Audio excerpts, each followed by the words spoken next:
rocking with it.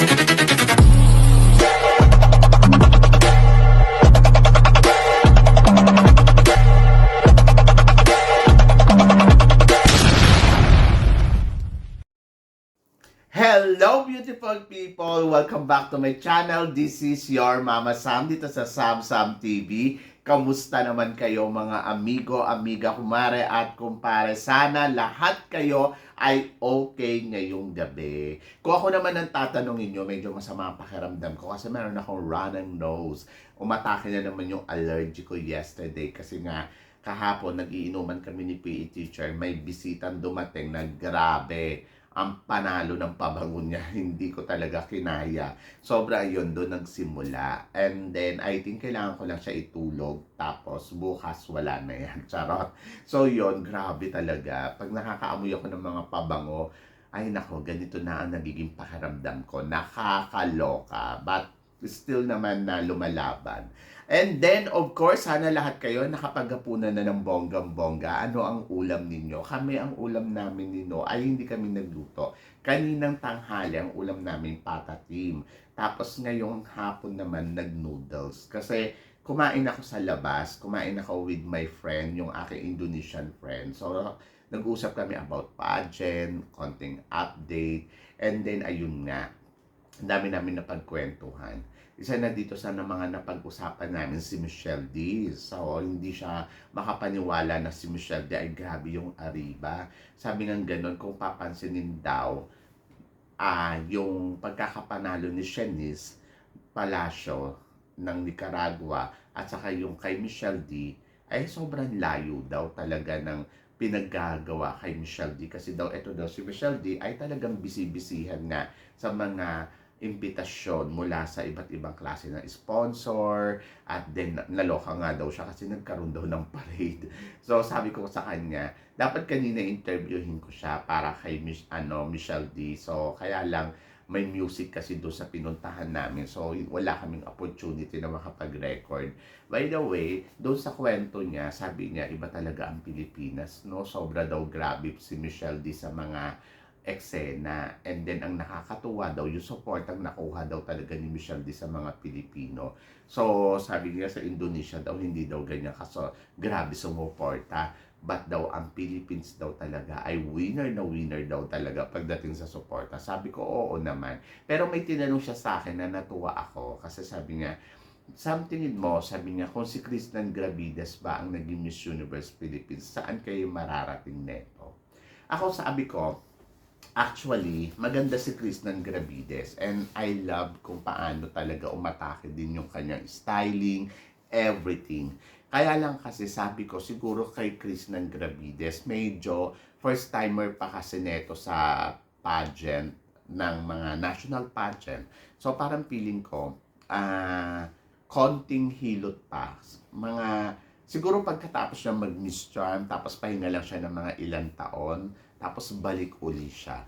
And then yon. So, try niya uling lumaban ng Miss Universe Philippines. At that time, I think, pwedeng-pwede na siya. Kasi syempre, una, may experience na siya. Pangalawa, mas malalim na yung experience niya pagdating sa pageant. Kasi nga, syempre kung nakalaban ka na ng international, so alam mo na kung paano at ano ang dapat mong gawin para mag-transform yung sarili mo as a become next Miss Universe Philippines. Sabi niya, pero ang ganda ni Kristen Gravides, kakabog daw to sa international pageant. Sabi ko, oo naman, naniniwala naman ako. Tapos napag-usapan din namin na bakit si Michelle D ay hindi nga nakapasok daw sa semifinals. Sabi ko, type mo ba yung gown ni Michelle D? Sabi niya, oo, maganda naman. Pero daw, yung gown daw ni Michelle D, hindi daw talaga masasabi mo na pang beauty pageant. Kumbaga, ano siya sobrang class daw nung dating. Pero pang Oscar daw at saka pang red carpet, mga ganon.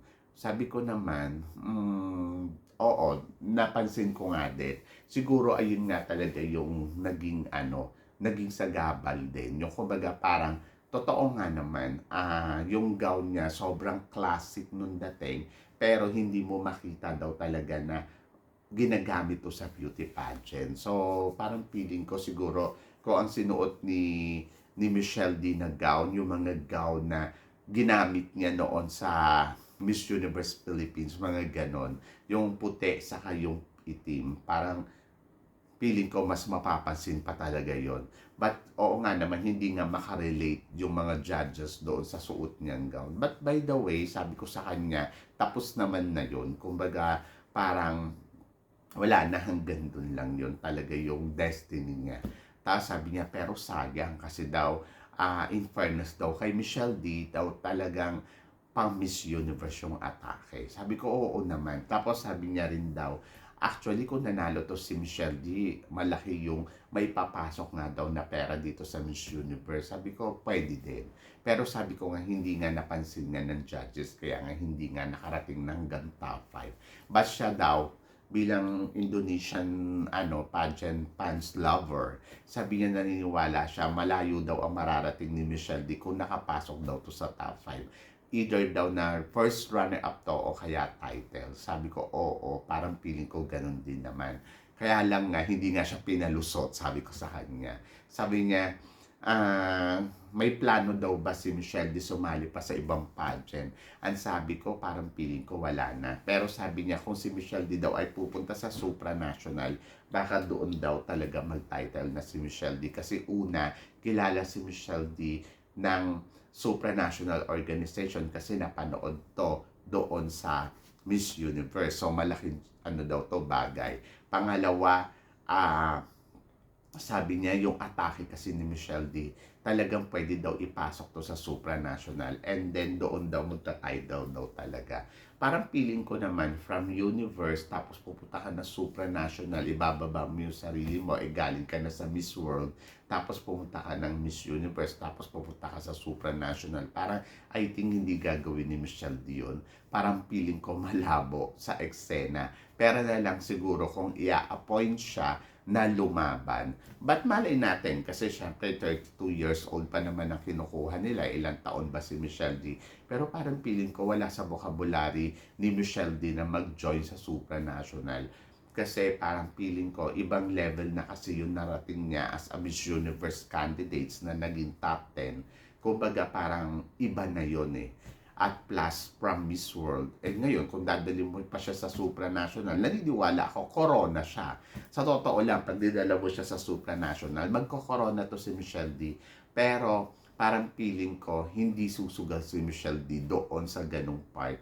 But, for sure, kung dadalhin mo yan sa supranational ngayon, I think yung experience niya, top 12 sa Miss World, plus ganito, I think, magta-title to dito sa supranational.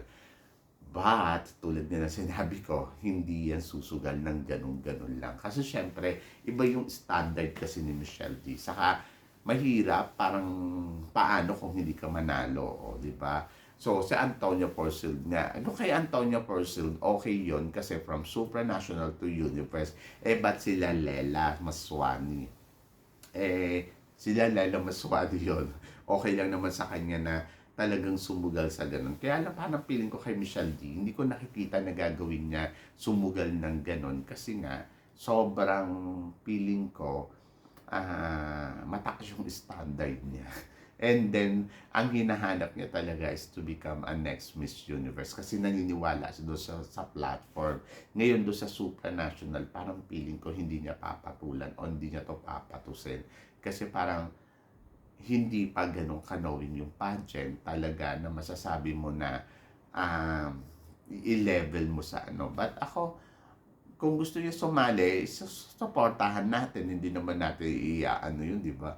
Kaya lang kasi sabi ko nga, siguro mahirap din yung preparasyon kasi nag-prepared.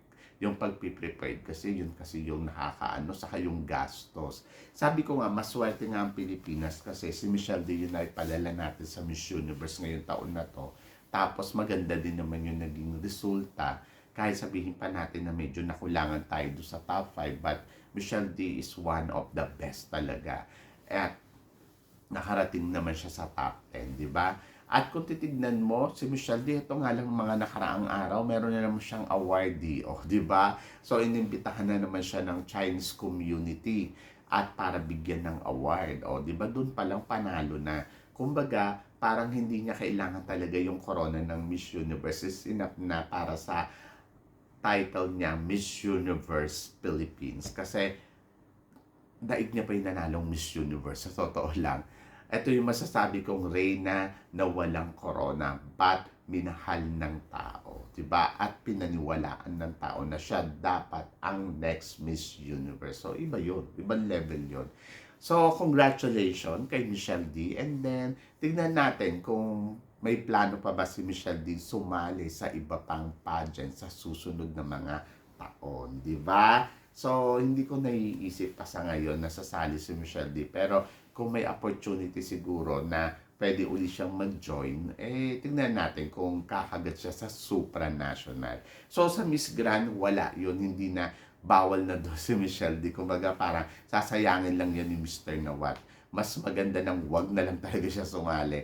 Kaysa naman sumali pa siya sa Miss Grand. Tapos, wala din. I think yun, and supranational niya, hindi niya papatulan yan eh. Parang feeling ko nakaano talaga siya, universe na ang pinakamataas at ayun na iinap na para sa kanya. Diba? So yon kayo guys, ano guys ang masasabi ninyo dito sa mga pinag-uusapan natin? So please comment below para at least malaman ko naman kung ano naman ang chika mo sa mga tinatalakay natin. So yun guys, maraming salamat syempre sa inyong lahat sa walang sawang suporta na binibigay ninyo sa channel ko. At sa mga hindi pa po nakaka-subscribe dyan, please don't forget to click like and subscribe my channel at i-click nyo na rin po ang notification bell para lagi kayong updated syempre sa aking mga chika. So guys, maraming salamat po. Hanggang dito na lang, hanggang sa muli nating chikahan.